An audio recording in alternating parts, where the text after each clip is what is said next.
Fala aí galera, beleza? Estamos aqui mais uma vez gravando um vídeo para vocês aí que curtem, né? Acompanham o nosso canal. E hoje a gente vai estar falando aqui sobre esse X3, o Poco X3, né? Esse aparelho aqui ele estava com duas falhas, a gente fez o reparo já. Então eu não vou mostrar aqui o reparo em si, mas eu vou dizer para você qual foi a falha e como a gente chegou na conclusão dessa falha, né? Uma das falhas você já conhece, que é a falha da CPU. A gente já tem vídeos no canal falando sobre esse assunto, né? Sobre esse reparo, então a gente não vai abordar sobre esse assunto.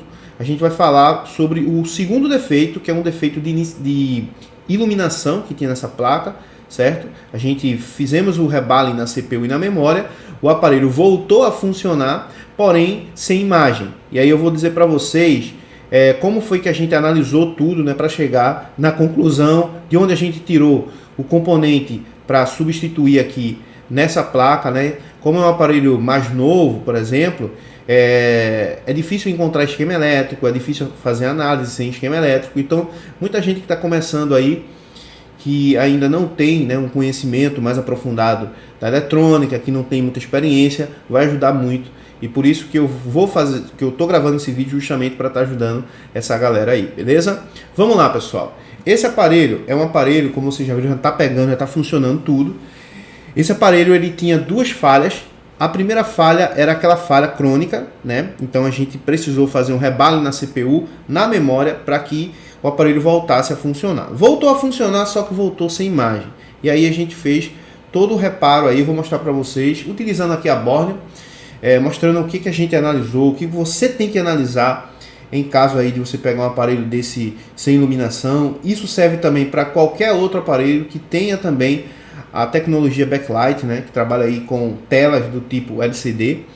E é isso. Antes de a gente começar a falar aqui, mostrar, né, o esquema elétrico, aquilo que a gente fez, o que a gente mediu, o que a gente substituiu, eu peço que você deixe o like, se inscreva no canal se você não é inscrito, siga a gente lá no Instagram, @gscel_assistec, e presta bem atenção. Essa semana estamos na semana promocional do Black Friday para os nossos treinamentos. Então a gente tem dois treinamentos, né?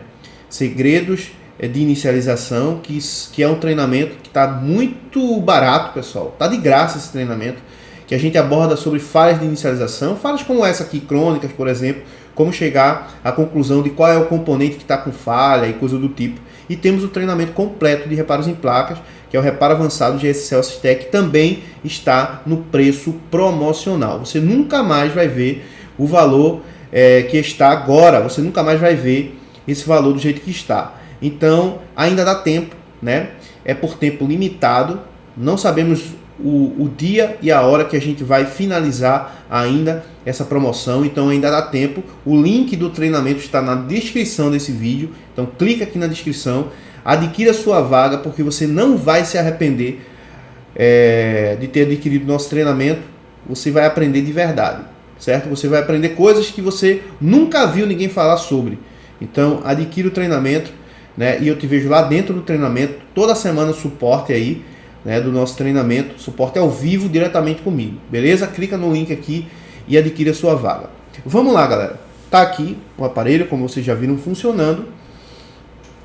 E vou mostrar para vocês aqui o que a gente fez, né? Tá aqui, ó, como vocês podem ver, o aparelho aqui com imagem, certo? Funcionando perfeitamente, carregando tudo bonitinho. E eu vou mostrar para vocês aqui o que a gente fez nessa placa, como é que ela chegou pra gente e tudo mais, beleza? Tá aqui o aparelho, como vocês podem ver. A gente fez aqui, ó, pessoal, a CPU, certo? Esse aparelho ele estava travando em torno de 53 mA, e depois quando você soltava o power, ele zerava o consumo, né, na fonte. Então tá aqui, ó, vou mostrar para vocês. A gente fizemos o rebalem, certo? Tá aqui, ó, tudo. Deixa eu ver se eu consigo mostrar assim. Isso aqui é a parte da memória. Tá aqui a CPU, ó. A gente fez o rebalem porque ele tá com o fluxo aqui embaixo, né? A gente ainda vai dar uma limpeza bem feita ainda nessa placa. Mas vamos ver se eu mostro aqui para vocês aqui. Então tá lá, ó. Tá vendo? As esferinhas lá na CPU. Dá uma soprada aqui para melhorar. Ó, tá lá, ó. Tá vendo?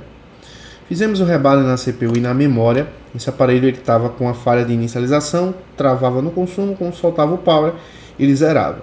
Fizemos aqui, né, removemos a blindagem, extraímos, né, a CPU e a memória. Perceba, ó, tudo perfeito aqui, sem destruir nada, né, tudo bem organizado. Essa CPU aqui do Poco X3 é diferente do Poco X3 Pro, né? A do Poco X3 Pro ela tem a SD-RAM em cima. Essa CPU aqui ela não tem, né?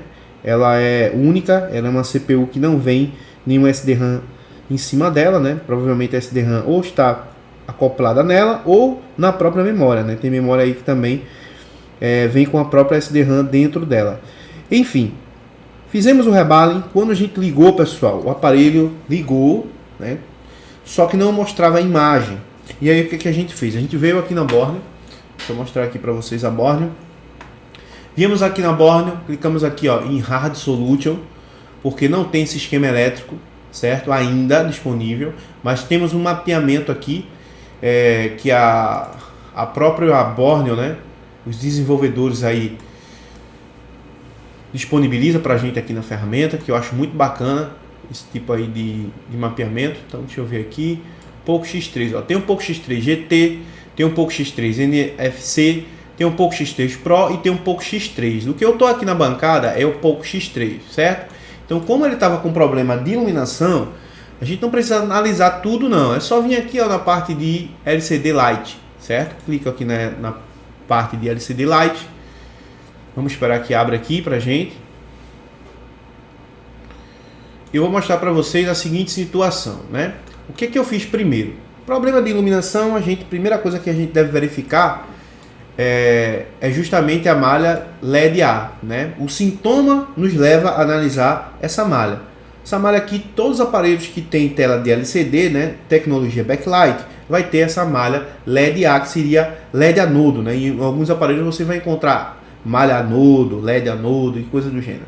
Mas enfim, temos aqui a malha LED-A, que é a malha onde passa uma tensão, né, elevada, que é gerenciada por o drive do backlight, junto com a bobina e alguns outros componentes que fazem parte do backlight, como o diodo do backlight, o capacitor de carga do backlight, né? Temos filtros também, ou em alguns casos aí fusíveis ou resistores, né? Filtros que ficam aqui no meio da malha de anodo, né? Para se caso houver uma sobrecarga, o componente partir e aí a tensão não passar para o outro lado para danificar o LCD. Então, nesse caso aqui, né, o que eu fiz? Primeiramente, verifiquei condução reversa na malha de LED-A, que tem que ter em torno aí, né, alguns aparelhos podem mudar de um para outro, mas é em torno aí de 400 a 600 milivolts, né, 650, pode aumentar um pouco aí de aparelho para aparelho, de multímetro para multímetro, mas a gente sempre encontra aí de 400 a 600,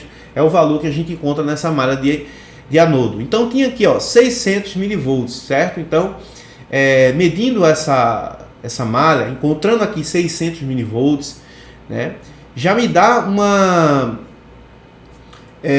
informação de que não temos fuga, não temos linha aberta, certo? Se tivesse uma linha aberta, poderíamos ter aqui um OL, dar um OL no multímetro, ou um valor muito alto, né, acima de 1000 milivolts, certo? Então, não deu um valor alto, também não deu um valor muito abaixo. Se desse um valor muito abaixo, poderíamos ter uma fuga. Se estivesse zerando, poderíamos ter um curto-circuito. Ou seja, não tinha nada disso. E aí, o que eu fiz? Fui lá aqui, ó, na nascente do setor de iluminação, onde a gente tem um Power Manager, certo? Nesse caso aqui, a gente tem um PMIC que está fazendo a função do driver do backlight. Isso é comum encontrar em diversos aparelhos, PMICs que faz essa função, certo? Tem PMIC, PMI, né? Já encontrei até circuitos onde o próprio IF-PMIC faz isso aqui também, né? Depende muito da placa que você está analisando. Então aqui, quem está fazendo essa tarefa é a PMI, né? Ou seja, o PMU, que seria o Power Manager. O Power Manager secundário, certo? A gente tem um Power Manage, outro Power Manage nessa placa. Então, um desses Power Manage, ele faz esse chaveamento junto com a bobina, com o diodo, né? Ele chaveia essa bobina aqui para liberar uma tensão aqui, né? E sair pela malha de anodo disparado aqui no diodo. Como o sintoma que a gente tem é um sintoma de iluminação, eu faço uma medição na malha em condução reversa, encontro a malha perfeita, né, entre aspas, em condução reversa, então eu já sei que esse fusível, né, ou esse resistor, ou esse filtro, como vocês queiram chamar, não está aberto. Se ele tivesse aberto, a malha poderia dar um valor bem alto ou OL. Então, isso já me informa que não temos falha por aqui. Condução reversa já me diz também que o capacitor não está com fuga nem curto, que nenhum desses componentes que estão ligados em paralelo está com fuga nem curto, certo? E que nenhum componente que está na malha aberta, que está na malha em série, está aberto, ok? Então essa é a informação que a gente tem quando a gente mede condução reversa e encontra tudo ok. Sendo assim, só me resta verificar 3 componentes. O primeiro componente seria a bobina, essa bobina aqui, ó, que recebe a tensão VPH-PWR e ao mesmo tempo ela é chaveada, né, aqui pelo circuito integrado. Então, essa bobina poderia ser a falha ou o próprio circuito integrado poderia ser o causador dessa falha. E temos também o diodo, se ele estiver conduzindo errado ou se o diodo aqui for um diodo que esteja ruim, não vai haver também iluminação. O que é que eu fiz? Eu troquei o diodo, né? Porque o diodo dá muito problema também. Então eu fiz um teste no diodo primeiramente, conduzia normalmente, mesmo assim eu coloquei um outro diodo para certificar aí que está tudo ok, né? Não aconteceu nada, continuou do mesmo jeito. Então eu vi que tinha 2 opções agora para mim, que era o circuito integrado, né? O Power Manage e a bobina. Sendo assim, galera, o que eu devo verificar primeiro? Como eu fiz um reparo de CPU que exige muito calor na placa, poderia ter acontecido ter esse circuito integrado, né? Porque aqui, ó, do outro lado da placa, nessa região, fica a CPU e a memória. Então, o calor que a gente deu para fazer todo o processo, tanto de extração como de reposição da CPU e da memória, poderia ter causado solda fria nesse componente. Beleza? Então, o que eu fiz? Eu tirei o componente para certificar de que a falha não era por solda fria. Tirei o componente, rebalei o circuito integrado, coloquei novamente.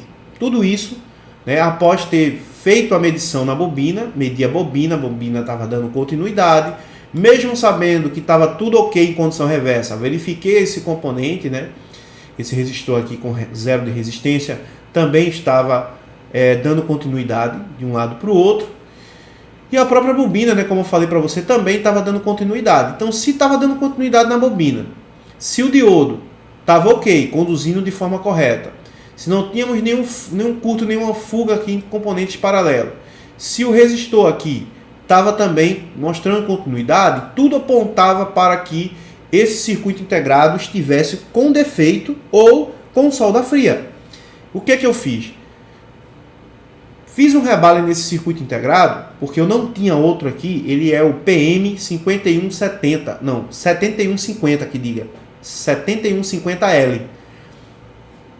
Eu não tinha esse circuito integrado, ele só tem em algumas placas da Xiaomi, não sei se tem no Samsung A71, A80, não sei se é no A71, mas no A80 tem. E aí eu não tenho esse circuito integrado para colocar outro. Então o que eu fiz? Eu rebalei e coloquei na placa. E aí o que aconteceu, pessoal? Continuou com a mesma falha. Beleza? Vamos lá. Medi condução reversa, tá dando ok. Não tenho fuga, não tenho malha aberta, não tenho curto, não tenho malha desconectada. São essas 4 informações que condução reversa me passa. Então eu sei que eu não tenho nada aqui que está interrompendo a linha ou que está causando fuga ou curto. Medir os componentes, como o diodo, está dando ok, conduzindo perfeitamente. Um lado conduz, o outro não conduz. Ok. faço uma medição da bobina em teste de continuidade, me dá continuidade da bobina de um lado para o outro.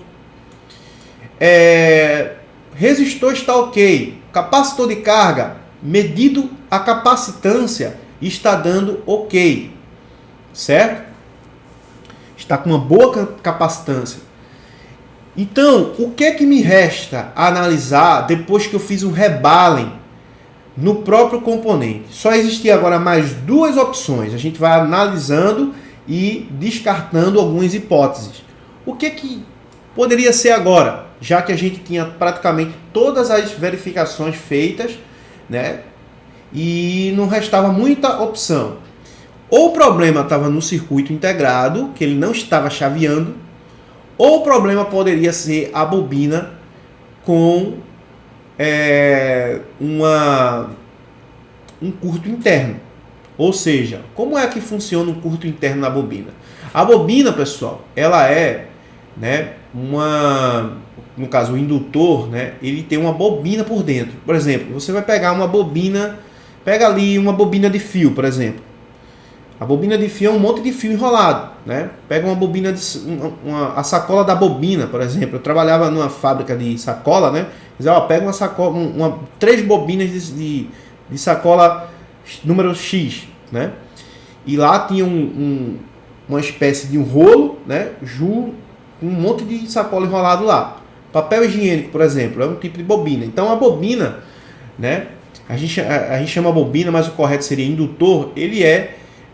Ele tem várias camadas enroladas uma na outra, certo? Só que ela é esmaltada, para não ter contato, né, um fio com o outro. Ele é enrolado dentro, totalmente esmaltado.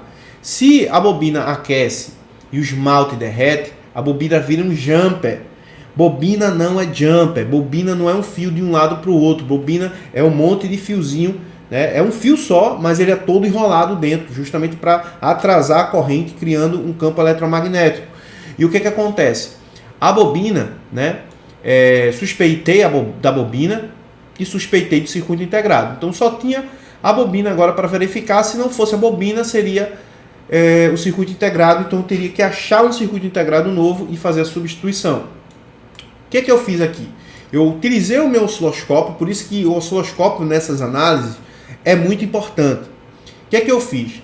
Para verificar esse circuito integrado e saber se esse circuito integrado está funcionando ou não, eu preciso pegar algum chaveamento. Mesmo que esse chaveamento, o gráfico, né, no osciloscópio, possa dar um gráfico estranho, mas tem que haver algum tipo de gráfico, né? Mesmo que seja um gráfico feio, um gráfico esquisito, tem que ter.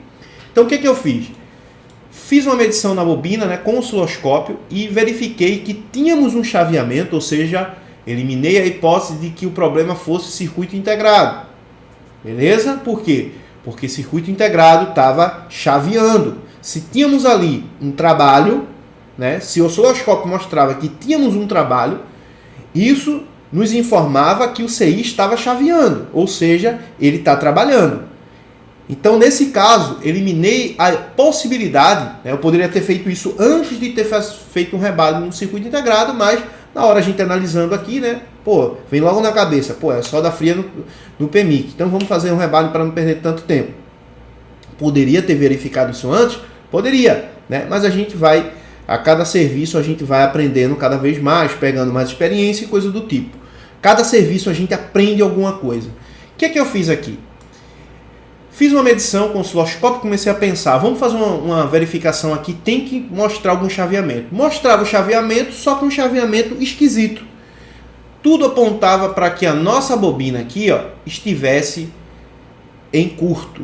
Um curto que não vai fazer a placa entrar em curto, a placa consumir, mas um curto interno dela, né, aonde o aspiral, né, da bobina, ele se derrete o esmalte e une um com os outros, formando um jumper. Então o CI ele vai chavear a bobina para ela criar um campo eletromagnético e ser disparado, né, como uma tensão e corrente mais alta, elevar essa tensão.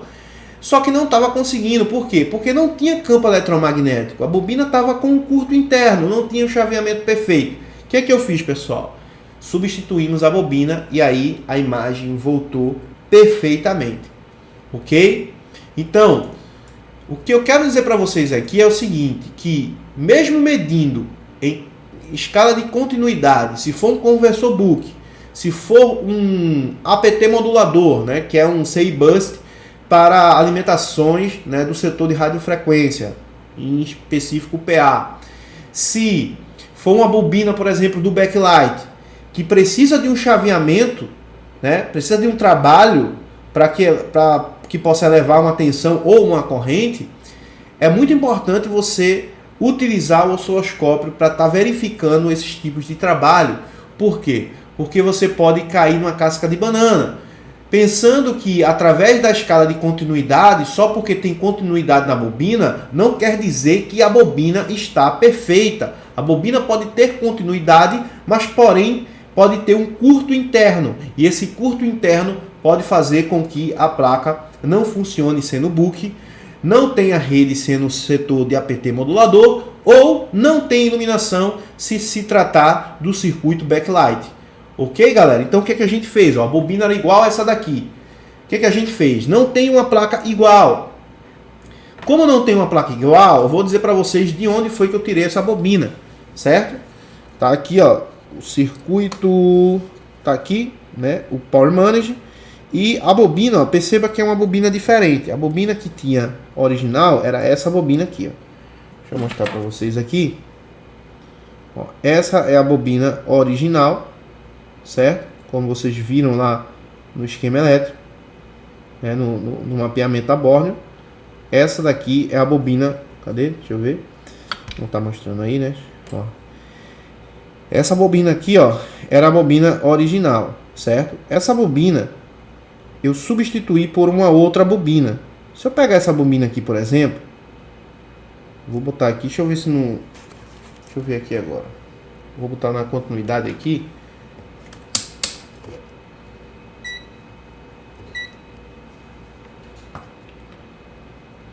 Agora não está querendo bipar não. Mas ela estava bipando na placa, certo? Agora não está querendo bipar. Eu acho que agora ela se partiu de vez.